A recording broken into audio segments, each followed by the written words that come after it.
ये 5 बड़े पवित्र हृदय में बातें आती हैं। पहला, ये समझ लीजिए कि सत्य से बढ़कर के कोई साधना नहीं है। सत्य, आपकी वाणी झूठ बोलना बंद करे यदि भगवत प्राप्ति करनी। हमें क्या बिगाड़ लेगा? कोई क्या बिगाड़ लेगा? हमें सत्य बोलना। अगर हमसे गलती हो गई, हम सत्य बोल रहे हैं तो प्रायश्चित हो जाएगा। हाँ, आप दंड दो, आप तिरस्कार करो। सत्य, सत्य से बढ़कर कोई साधना और कोई धर्म नहीं। पहला, आपकी वाणी में सत्य हो, आपके आचरण में सत्यता हो, आपके हृदय में सत्यता हो। ये महापुरुषों के वचन हैं। दूसरा, मौन से बढ़कर कोई तपस्या नहीं। पकड़िए, आप वाणी को मौन दीजिए, जितना आवश्यक उतना उचित बोलिए, सत्य बोलिए, धर्मयुक्त बोलिए, नहीं तो मौन हो जाइए। ये दिन भर पागलों की तरह बातें करते रहना, व्यर्थ की ग्राम्य वार्ता, जगत वार्ता। ये तुम भगवत प्राप्ति के मार्ग के वीर पुरुष हो, तुम्हें व्यर्थ का शब्द नहीं। वाणी से अपनी शक्ति का रात मत करो। बहुत जो प्रपंच की बातें करता है कभी अध्यात्म में नहीं चल सकता, क्योंकि ऊर्जा शक्ति वाणी के द्वारा नष्ट हो गई है। जो बहुत देखते हैं इधर उधर सब, टेलीविजन, मोबाइल, नेत्र शक्ति नष्ट हो गई। बहुत सुनते हैं, उनकी श्रवणेंद्रिय नष्ट हो गई, उनकी श्रवणेंद्रिय की जो आध्यात्मिक सामर्थ्य है खो दी। आप साधक हैं, आप संचय कीजिए, खोने के लिए नहीं है। पहला है, सत्य से बढ़कर कोई साधना और धर्म नहीं। ध्यान रखिए, झूठ बोल रहे हैं, माला हाथ में है, किस बात के तुम साधक हो? बिल्कुल असत्य संभाषण नहीं होना चाहिए। आपसे अमुक मिले जी, बिल्कुल सत्य। क्यों हम झूठ बोले? आपको उचित लगे तो ठीक है, अनुचित लगे तो दंड दे दीजिए। आगे से हम आप जैसा कहेंगे वैसा करेंगे। हमारा असत्य भाषण नहीं होगा, छुपाव का भाषण नहीं होगा। नहीं बात करना चाहते हम आपसे, नहीं मिलेंगे आपसे, सीधी बात है। क्या भय? चाहे गृहस्थ में हो चाहे विरक्त में हो, झूठा बोलने की क्या जरूरत? बोले नहीं, व्यापार में बोलना पड़ता है। क्यों बोलना पड़ता है? सब कोई जानता है व्यापार मुनाफे के लिए किया जा रहा है। तुम्हारा नौकर थोड़ी कोई, उसके परिवार है, उसका व्यापार है। 100 की चीज वो 100 में देगा। तुम्हें गरज हो तो लो, नहीं तो ना लो। वो कह रहा है 125। झूठ बोलने की जरूरत क्या है? सत्य बोलिए। तुम्हारी सत्य वृत्ति ही तुम्हें सुखी कर देगी, तुम्हारे कुल परंपरा को सुखी कर देगी, तुम्हें आनंद प्रदान कर देगी। क्यों झूठ बोले? कहां झूठ की बात है? जहां झूठ की बात है वहां अशांति है, चिंता है, शोक है, भय है, मृत्यु है। जो सत्य है वो अमृत है। भगवान को सत्य नारायण कहते हैं। सच्चिदानंद रूपाय, सच्चित आनंद रूपाय। सत्य छोड़ दोगे तो बचा क्या तुम्हारे पास? क्या पहले व्यापार नहीं होता था क्या? सब झूठ ही बोलते थे क्या? केवल झूठा ही लेना, झूठे ही देना, झूठे ही भोजन, झूठ चबेना। क्या बचेगा तुम्हारे पास? दूसरा, मौन। मौन से बढ़कर कोई तपस्या नहीं। वाणी के वेग को रोकिए, मौन रहना सीखिए। आवश्यक है तो बोलिए, नहीं चल दिए, हमें क्या मतलब है। आप नाराज ही तो होंगे, लेकिन हम सत्य पे चल रहे हैं तो आपके हृदय को चाहे जितना तापित होकर के हमारे प्रतिकूल सोचे, सामर्थ्य नहीं कि हमें प्रतिकूलता दे सके। तीसरा, नाम जप से बढ़कर कोई यज्ञ नहीं, कोई साधना नहीं। परम सत्य भगवान का नाम है। बहुत अमृतमय वचन बाबा बोल रहे हैं।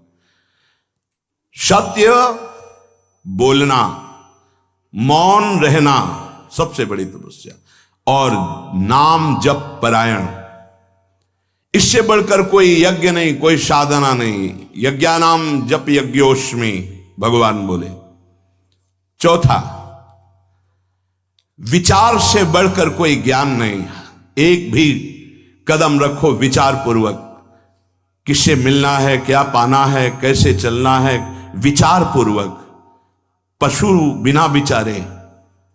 बिना विचारे जे करें ते पाछे पछताएं, काम बिगाड़ो आपनो जग में होत हंसाए। विचार पूर्वक हर कार्य कीजिए। विचार ही नहीं, क्रिया कुछ हो रही, विचार कुछ हो रहा है, ऐसे नहीं। हर काम, और जिधर कदम बढ़ा दो फिर लौटाना नहीं। ये नहीं आज ऐसे, कल वैसे, परसों ऐसे नहीं। एक पद्धति से चलो, विचार पूर्वक चलो।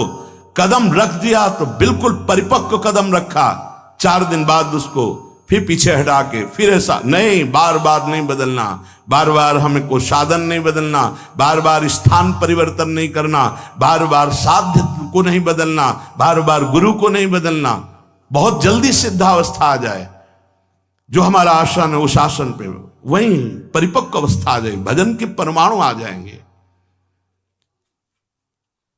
बहुत सावधानी, विचार पूर्वक आपका खान पान, व्यवहार, चलना उठना बैठना बोलना सब विचार पूर्वक, विचार रहित नहीं होना चाहिए। 5वां, भोग और जन समुदाय। जैसे सर्प के संग से आप डर रहे हैं, ऐसे डरना चाहिए उपासक को। संग को भुजंग के समान समझे। किसी से भी बात करो,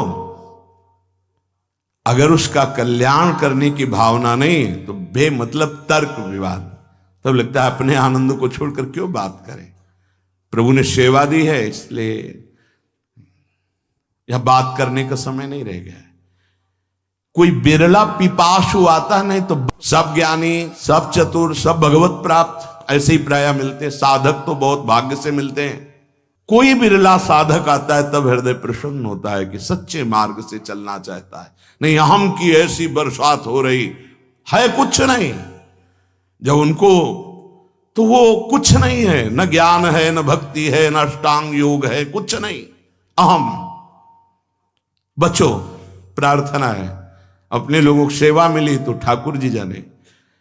संग से भुजंग के समान डरो। किसी से बात करने से डरो, किसी से मिलने से डरो, किसी से मित्रता से डरो। डरो। एकांत सेवन अमृत, समाज सेवन मृत्यु। जब तक भगवत साक्षात्कार न हो जाए, उपासक को इस बात से बहुत डरना चाहिए। नेत्र झुके हुए, वाणी मौन, अपने लक्ष्य पर दृष्टि, भगवत साक्षात्कार। आप चाहे जैसे नचवाओ, आपकी इच्छा की बात है। क्योंकि भुने हुए चने को चाहे जितना खाद पानी लगा दो, उसमें अंकुरण नहीं होने वाला। भुना हुआ चने के समान जब मन हो जाए, वो तब भगवान जो सेवा देते हैं वो बात अलग है। उपासक को बिल्कुल सावधान रहना। इस बात पे हमारी बहुत ध्यान दीजिए, नहीं बहुत पश्चाताप होगा, बहुत जलन होगी, बहुत हानि हो जाएगी। यहां किसी से किसी भी प्रकार का धार्मिक, भागवतिक, प्रापंचिक कोई संग न किया जाए। हमारी बात मान लेना। चाहे स्त्री शरीर हो चाहे पुरुष शरीर हो, हमारी प्रार्थना मान लेना। ये हृदय की बात कह रहा हूं। जब तक भगवत साक्षात्कार ना हो तो व्यवहारिक तो जाने दो, परमार्थिक और धार्मिक संबंध भी हमें स्वीकार नहीं करना। क्योंकि किसी भी तरह से हमारी वृत्ति चुरा न ली जाए। हमारी वृत्ति केवल हमारे आराध्य देव में रहे, बस। असंगोहम पुरुषा, मान लीजिए, मान लीजिए। इसी से परिपक्व अवस्था आती है। भोगों का त्याग और संग का त्याग, बाबा कह रहे हैं 5वीं बात है। सत्य, मौन, जप परायण, विचार पूर्वक हर कर्तव्य कर्म, और भोगों का और जन समुदाय के संग का त्याग। जब तक भगवत साक्षात्कार ना हो जाए तब तक ऐसा नहीं। साधक को बहुत सावधान रहना है।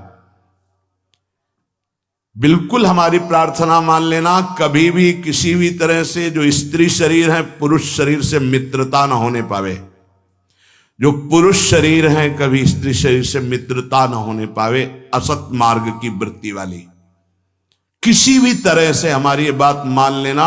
इसलिए कह रहा हूं कि नहीं तो जीवन भर पछताना पड़ेगा, जलना पड़ेगा, और कोई सहयोगी आपका नहीं है। 50 साल आप ब्रह्मचर्य से रहकर भजन किए, 5 मिनट आपसे चूक हो गई, पूरा विश्व आपको बख्शेगा नहीं। ध्यान रखना, कोई ये नहीं देखेगा कि ये व्यक्ति 50 साल से जल रहा था और सतमार्ग की चढ़ाई पर चढ़ रहा था, चूक हो गई, कोई नहीं बर्दाश्त करेगा। मेरी बात मान लेना। ये तुम्हारे जीवन के लिए वो कवच होगा जो तुम्हें कोई नहीं हरा सकता। कोई भी संबंध हो, भगवत संबंध के सिवा हमारा किसी से कोई संबंध नहीं।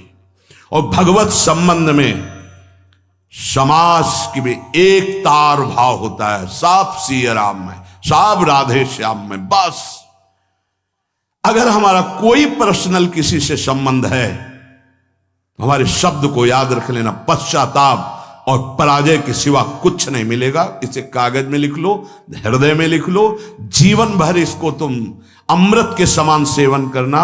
ये हृदय की बात कह रहा हूं।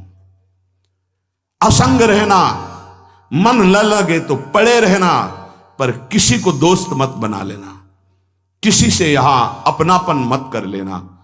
यदि ऐसा किया तो पछताना पड़ेगा, आपकी पराजय होगी और आपको जलना पड़ेगा। दोनों बातें आप समझ लेना।